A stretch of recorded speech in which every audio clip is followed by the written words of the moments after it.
Welcome back to Law Vista. In this video, we are doing section 20, which is the substituted performance of contract.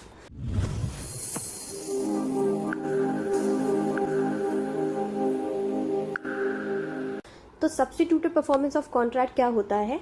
सबसे पहले एक example के through समझते हैं. For example के ए और बी ने एक कॉन्ट्रैक्ट किया है जिसके थ्रू ए बी को कुछ काम करने के लिए अग्रीमेंट करता है और बी उसे उसके लिए जो भी पेमेंट है वो करने के लिए कहता है. तो ए ने कहा बी को कि मैं आपको एक बिल्डिंग कंस्ट्रक्ट करके दूंगा with in a period of 1 year, और बी ने कहा कि उसके बदले मैं आपको 50 लाख रुपीज़ दूंगा.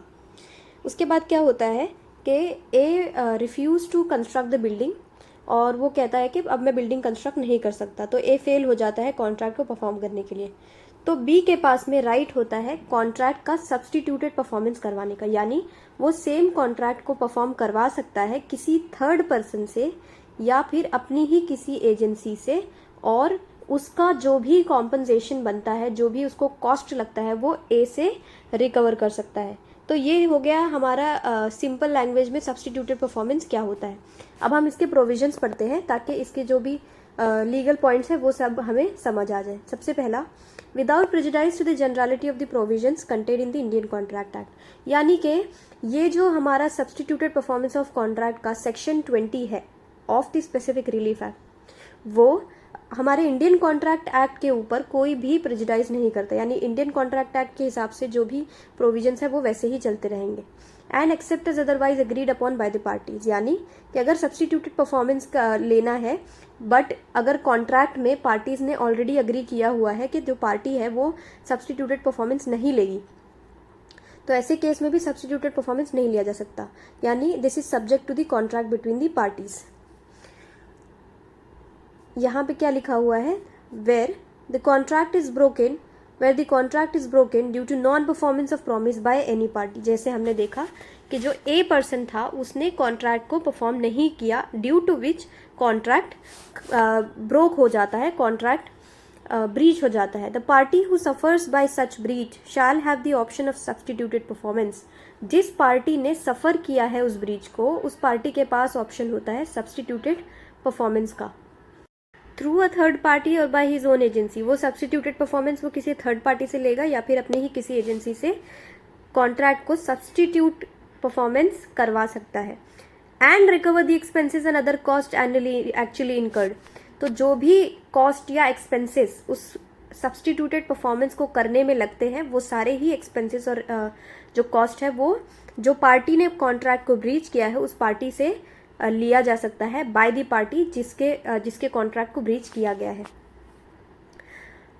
From the party committing such breach. जैसा हमने देखा जो इसका सबसेक्शन 2 है वो क्या कह रहा है, no substituted performance of contract under subsection 1. अब यहाँ पे हमें कंडीशंस बताई जा रही है कि अगर आप सब्स्टिट्यूटेड परफॉर्मेंस ले रहे हो तो आपको कौन सी कंडीशंस फुलफिल करनी है और किन केसेस में सब्स्टिट्यूटेड परफॉर्मेंस नहीं लिया जा सकता.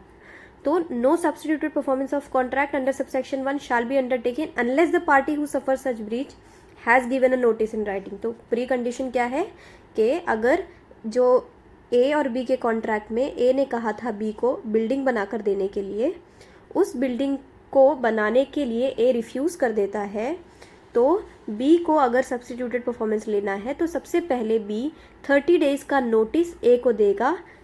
वो ये कहेगा कि आप मुझे स्पेसिफाइड टाइम पर ये कॉन्ट्रैक्ट को परफॉर्म करके दो. यानी नोटिस देना मैंडेटरी है, नोटिस देना प्री कंडीशन है.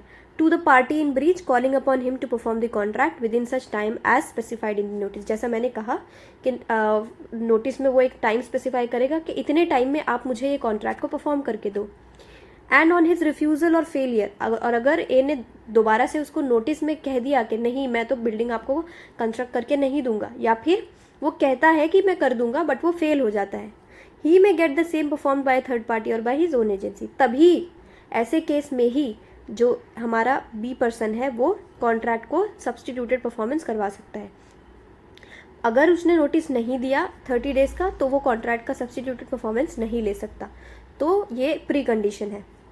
provided that the party who suffers such breach shall not be entitled to recover the expenses and cost under subsection 1 unless he has got the contract performed through a third party or by his own agency. अब ऐसा नहीं हो सकता कि B पहले ए को कहेगा कि जो बिल्डिंग आप मुझे 50 लाख रुपए में बनाकर देने वाले थे, अब मुझे उसको बनाने में 70 लाख लग रहे हैं, तो आप मुझे इतना पैसा दो। ऐसा वो नहीं कह सकता। सबसे पहले उसे 70 लाख का कॉस्ट लगा के इस बिल्डिंग को कंस्ट्रक्ट करना पड़ेगा, उसके बाद ही वो उससे कॉस्ट या डैमेजेस ले सकता है। तो दूसरी कंडीशन क्या हो गई, सबसे पहले आपको वो सब्स्टिट्यूटेड परफॉर्मेंस करवाना पड़ेगा और उसके बाद में जो कॉस्ट है, जो भी एक्सपेंसेस है, जो भी डैमेजेस है, वो आप पार्टी इन डिफॉल्ट से ले सकते हो।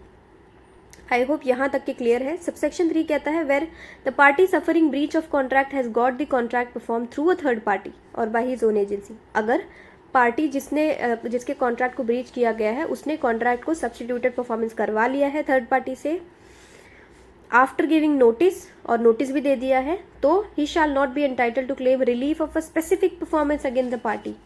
तो ये तो कॉमन सेंस हो गया ना। अगर बी ने सब्स्टिट्यूटेड परफॉर्मेंस ले लिया है, अगर बी ने सब्स्टिट्यूटेड परफॉर्मेंस ले लिया है ए के पास से, ए ने उस कॉन्ट्रैक्ट को परफॉर्म करने से मना कर दिया, बी ने किसी थर्ड पार्टी से, समझ लेते हैं सी से, ये बिल्डिंग को कंस्ट्रक्ट करवा लिया। अब बी कोर्ट में जाकर ये नहीं बोल सकता कि कोर्ट ए को कहे कि मुझे ये बिल्डिंग बना के दे, which is not technically possible.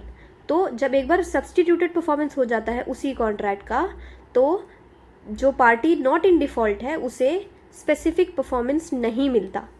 ये याद रखने वाली बात है। सबसेक्शन 4 कहता है nothing in this section shall prevent a party who has suffered breach of a contract from claiming compensation from the party in breach. जो भी नुकसान बी को भरना पड़ रहा है ड्यू टू द रिफ्यूजल और फेलियर ऑफ ए, कि वो बिल्डिंग को कंस्ट्रक्ट करने से मना कर देता है एट द टाइम जो फिक्स किया जाता है बाय द पार्टीज कॉन्ट्रैक्ट को परफॉर्म करने के लिए, जैसे 1 साल के अंदर उसे परफॉर्म करना था, बिल्डिंग का कंस्ट्रक्शन करना था और उसने नहीं किया, तो जो भी कॉम्पनसेशन, जो भी डैमेजेस बी को उठाने पड़ते हैं वो बी ए से रिकवर कर सकता है। ये बी का राइट है जो हमें सबसेक्शन 4 में बताया जाता है। तो ये जो पूरा हमने सेक्शन 20 पढ़ा, वहाँ पे क्या बात होती है कि जब एक पार्टी कॉन्ट्रैक्ट को परफॉर्म करने से मना कर देती है या फेल हो जाती है, तो जो पार्टी है जिसके कॉन्ट्रैक्ट को परफॉर्म करने से मना किया गया है वो किसी थर्ड पार्टी के पास से या किसी अपनी ही एजेंसी के पास से उस कॉन्ट्रैक्ट को परफॉर्म करवा सकती है। उस परफॉर्मेंस को हम सब्स्टिट्यूटेड परफॉर्मेंस कहते हैं और जो भी कॉम्पनसेशन, जो भी damages party not in default को सफ़र करने पड़े हैं वो सारे ही डैमेजेस वो पार्टी इन डिफ़ॉल्ट से ले सकती है। बट कंडीशन क्या है, प्री कंडीशन, पहले आपको 30 दिन का नोटिस देना पड़ेगा और पहले कॉन्ट्रैक्ट को सब्स्टिट्यूटेडली परफॉर्म करना पड़ेगा ताकि आप जो भी कॉम्पनसेशन है वो रिकवर कर सको। और एक बार सब्स्टिट्यूटेड परफॉर्मेंस हो जाता है तो कॉन्ट्रैक्ट का स्पेसिफिक परफॉर्मेंस नहीं होता। जो हमने देखा है, कॉमन सेंस की बात है कि जब एक बार वो सेम कॉन्ट्रैक्ट परफॉर्म हो गया तो सेम कॉन्ट्रैक्ट दोबारा से कैसे परफॉर्म होगा।